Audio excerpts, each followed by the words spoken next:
नमस्कार, आपण पाहत आहात नवोदय मराठी न्यूज। हुतात्मा साखर कारखान्यावर सुरू असलेल्या ठिय्या आंदोलनाला आज तब्बल 49 दिवस पूर्ण झाले आहेत। विशेष म्हणजे आज संध्याकाळी परिसरात पावसाच्या जोरदार सरी कोसळल्या, तरीही आंदोलकांचा उत्साह कमी झालेला दिसला नाही।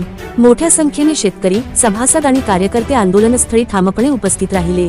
हुतात्मा कारखान्यावरील आंदोलन आता निर्णायक टप्प्यात पोहोचले असून उद्या आंदोलनाची पुढील दिशा ठरणार असल्याची माहिती गौरव नायकवडी यांनी दिली आहे।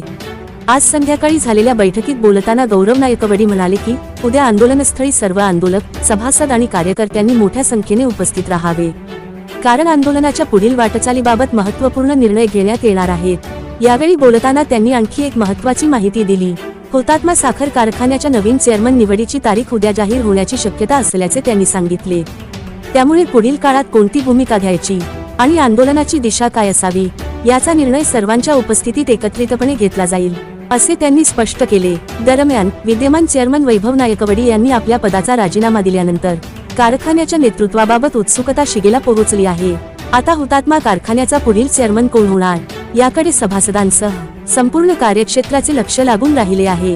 हुतात्मा कारखान्याच्या राजकारणात आणि नेतृत्व बदलाच्या प्रक्रियेत उद्याचा दिवस महत्त्वाचा ठरण्याची शक्यता आहे। नवीन चेअरमन निवडीची तारीख जाहीर होते का आणि आंदोलनाची पुढची दिशा काय ठरते याकडे सर्वांचे लक्ष लागले आहे। उद्या संध्याकाळी या ठिकाणी आपण सगळ्यांनी जमूया आणि आंदोलनाची दिशा पुढलं सगळं कशा पद्धतीनं जायचं उद्या आपण संध्याकाळी सगळेच एकत्र बसून ठरवू। राजीनामा त्यांचा उद्याच्याला आरजेडी विभागाला दाखल होतोय, आपल्या इथं मंजूर झाला, पण इथून आरजेडी विभागाला कोल्हापूरला तो जातो, तिथून आपल्याला तारीख मिळते। म्हणजे तुम्ही 8 दिवसात 7 दिवसात कधी चेअरमन निवड करायची ती तारीख मिळते, ते पण उद्याच्याला आपल्याला तारीख समजेल।